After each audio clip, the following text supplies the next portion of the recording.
So, okay, I'm an employee who got, recently recruited into the company.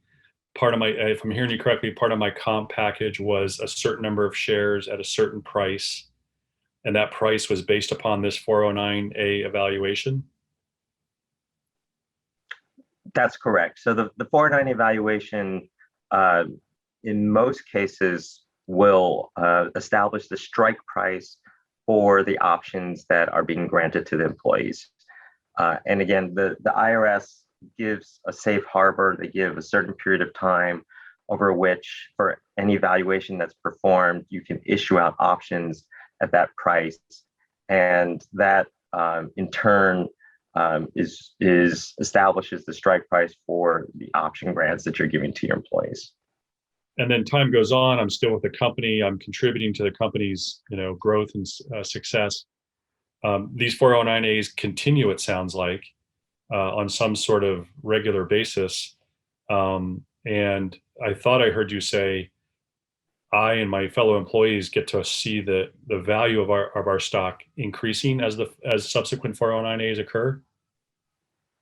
That's certainly one direction, and I think the 409A is, ultimately reflective of the path that a company takes, and it's not to say that valuations are always trending in one direction, but one of the benefits of the 409A having regularity to the 409A valuation in terms of how the need to have it completed, it tracks the company's progress from a valuation prospect. And so if a company has grown, if they've made progress in the year, ultimately that narrative should be reflected in the valuation, and employees will be able to see it.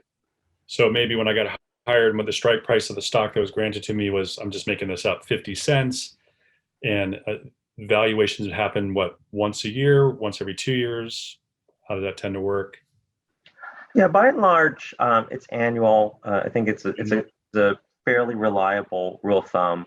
I think, certainly the exception to that is, if you think just conceptually about a 409 evaluation, it's meant to track the progress of a company. And so as a company, if you're raising frequent rounds of capital or you're nearing an exit, the trajectory of your valuation is accelerating. And so that Yeah. will also impact the frequency of your valuations. But particularly during the early stages of a startup, it's every year, and it's to the benefit of the company to maximize that safe harbor as much as possible.